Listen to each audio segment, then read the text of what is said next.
Maithili express की शानदार प्रस्तुति।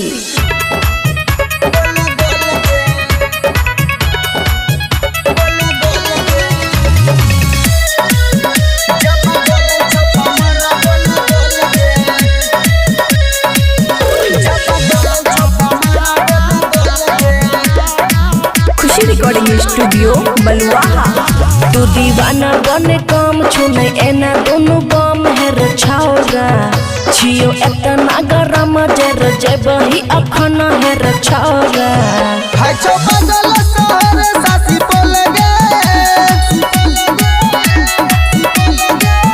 हाय छो बदल शहर सासी बोलगे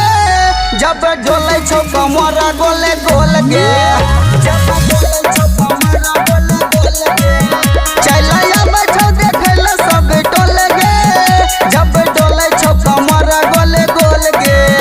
जब डोले छो कमरा गोले गोलगे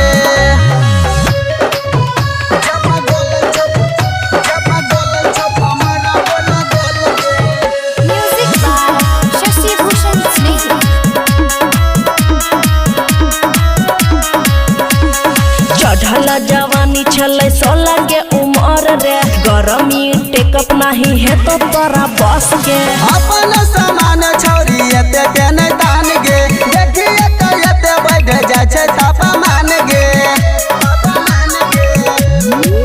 18 बोर छै पानी डोले डोले गे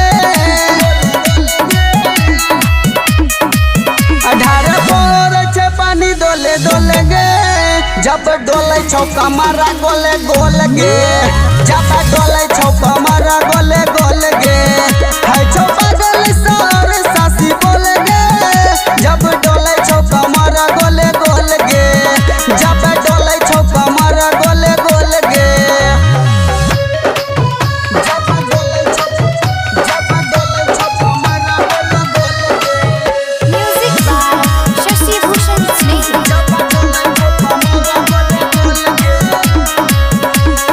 नाचबे राइटर साकी बुक गया के साटा हमरो कमरिया पे चल जा छे काटा नाचया सटा जाबे पाउर जा छो गरदा टुकुर टुकुर ताको जुबे रनी दरदा कर बुकुर बुकुर दुनु बोल गे कर बुकुर बुकुर दुनु बोल गे जब डोले छौ कमरा गोले गोल गे